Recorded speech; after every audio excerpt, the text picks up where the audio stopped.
Tired of misinformation, I'm the truth seeker. Cut through the lies like a blade, I'm a fact checker.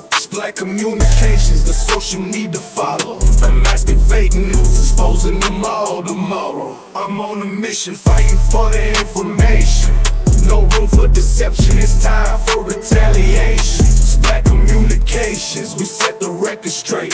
Real news, no filters, just the facts we dedicate. Fake news spreading like an epidemic outbreak, but I won't back down, I'll be the one to make them choke. Black communications, now they're relevant until exposing all the lies. Watch them burn in hell. Ang mga tao ang naglagay sa inyo dyan. Puta, ina, sira ulo talaga.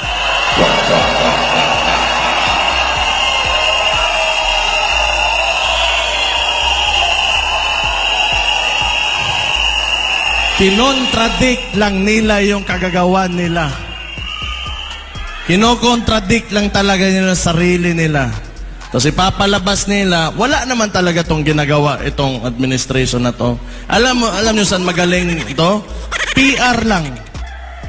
Lagi lang, kasi hawak nila sa mainstream media. Lagi, gusto nilang utuin yung sarili nila na everything is alright and walang problema. Yan lang talaga. Oh. Sige.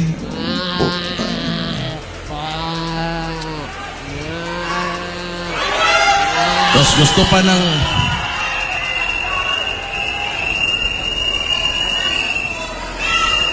Ngayon, gusto pa ng... with China.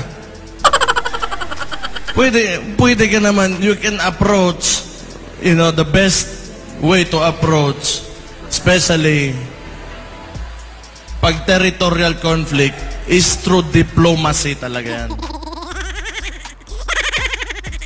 Galing po talaga ni Mayor. Imagine nyo po. Foreign relations expert din pala. At alam ang solusyon sa West Philippine Sea. Talaga yan. Sino ba naman gusto nga makipagpatayan ka dyan? Pero, tingnan natin yung Congress natin ngayon at yung Senado. May maisog ba? Ni isa wala. Sabagay, ang lehislatura, mukhang pera talaga yung mga yan. Sana wag lang sila magalit kasi totoo naman. Nakulagot, nakalimutan ni Mayor na ang kuya niya ay nasa lehislatura. Sa sobrang pabibo, nakalimutan na tinatamaan na din ang kapatid.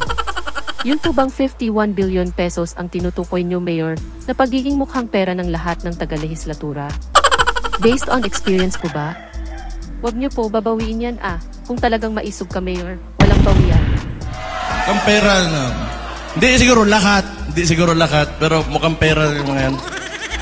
Kasi power, the legislative body is the power of the purse. Diyan dumadaan lahat ng pera eh.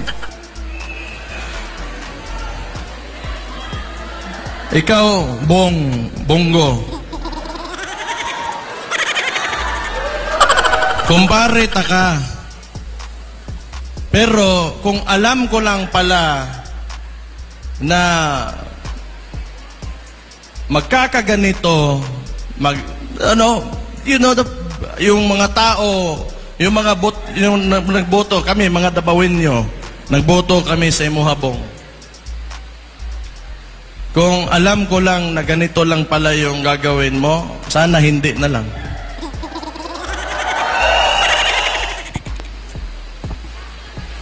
You have time, pare, Bong, na kahit you have time to redeem yourselves.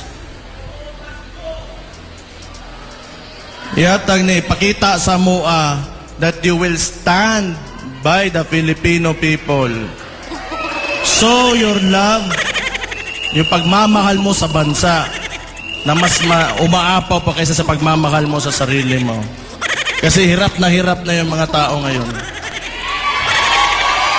Kaya mo ba, Mayor, sinisita si Senador Bongo ay dahil di siya sumuporta o naging active sa hearing ni Senator Bator de la Rosa kasama si Morales? In-expect niyo po ba, Mayor, nagagatong pa din siya dun para mas lalong lumutang ang mga naratiba ni Morales na walang basehan? Yan po ba yung sinasabi niyo na ipakita na ang kanyang pagmamahal sa bayan ay dapat mas maging malaki pa sa kanyang sarili? Di po ba siya sumunod sa game plan? Ginawa niya po ba ang kanyang tunay na tungkulin sa bayan at hindi po sumunod sa script?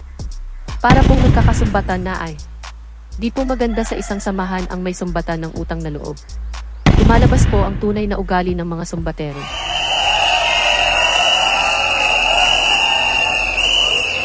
Ikaw pa naman, pramisan ka ng 20 pesos na bigas.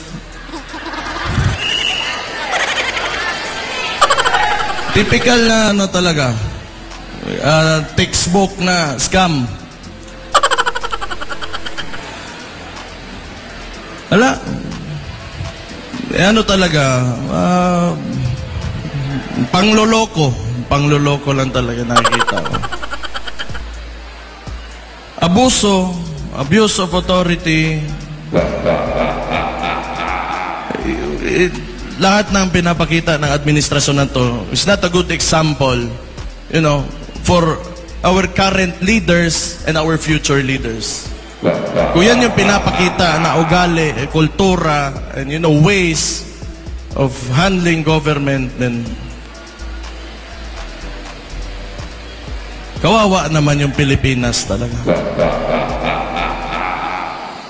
Kawawa naman. Nalimutan mo ba, Mayor, na once upon time ay nangako din ang ama mo na 7 pesos per kilo ng bigas? Di ba nangako ang tatay mo na magje-jet ski papuntang West Philippine Sea? Di ba nagsabi, Mayor, ang tatay mo na malinis ang pogo? Di ba nangako ang tatay mo na susugpuin ang droga sa loob lamang ng ilang buwan? Nasugpo po ba, Mayor? Yan po ang tunay na scam at pambubudol, di po ba, Mayor? At ilan lang po yan, Mayor?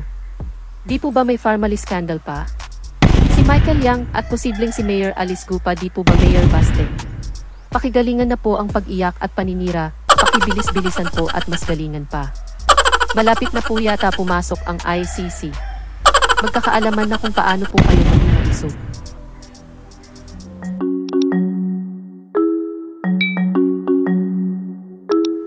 Thank you, Fairy Koi, for being a channel member.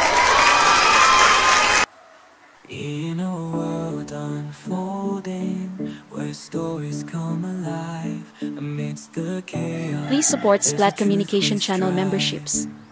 For small amounts per month, you would be able to help us continue our fight against fake news and disinformation. We have 3 levels of memberships: Splat Beginner, Splat Intermediate Plus, and Super Splat.